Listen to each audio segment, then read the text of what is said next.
You will probably scream a lot, and that is exactly what I want you to do. It's what turns me on. It's a scene people in Elephant Butte will never forget. Unbelievable. It was just crazy. We were shocked. The shock only grew as David Parker Ray's tales of torture and murder emerged, along with the secrets of what he called his toy box, a trailer filled with surgical tools, video cameras, even a gynecological chair wired to shock his victims. Darren White was the secretary of the Department of Public Safety at the time. It didn't take long for everyone to know that we were dealing with perhaps one of the most sick and twisted people in New Mexico history. It all came to light in 1999 when a woman wearing only a steel collar around her neck with a chain escaped.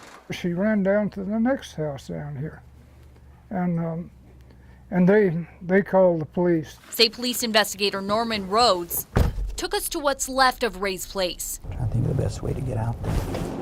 Just around the corner from the lake, the property is for sale. The chamber was parked kind of where that propane tank is in that area. Though Ray talked about burying bodies, he was not a convicted killer. Before dying of a heart attack in 2002, he was convicted of kidnapping and sexually torturing women, just like his lesser-known accomplice and girlfriend, Cindy Hendy. Were you involved in any way? No. Kind of. Kind of? Yeah. Sergeant.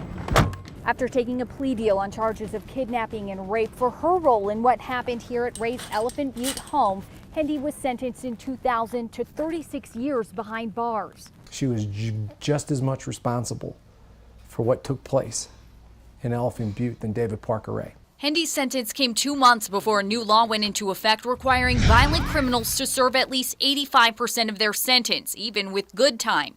With good behavior under the old rules, Hendy only has to spend about 18 years behind bars. That time is up.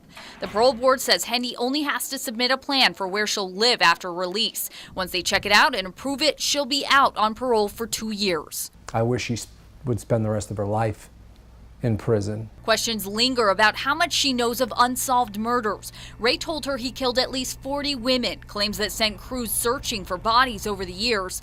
In court documents, Hendy wrote she'd been drinking one morning when Ray showed her where he buried 3 women. Do you think that she does have information that could help investigators? I think she gave us everything she knew. Rhodes says for a chance at less prison time, Hendy went with him to point out burial sites. He never, that we know of, took her to a place and said, right there is a victim that's buried. It's always like, yeah, out over there. And we went out and searched the area. We spent a lot of time, but it's a needle in a haystack.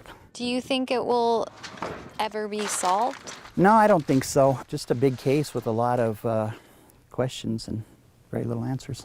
A lot of questions that still haunt this quiet community. On special assignment, Lizzie Mitri, KRQE News 13.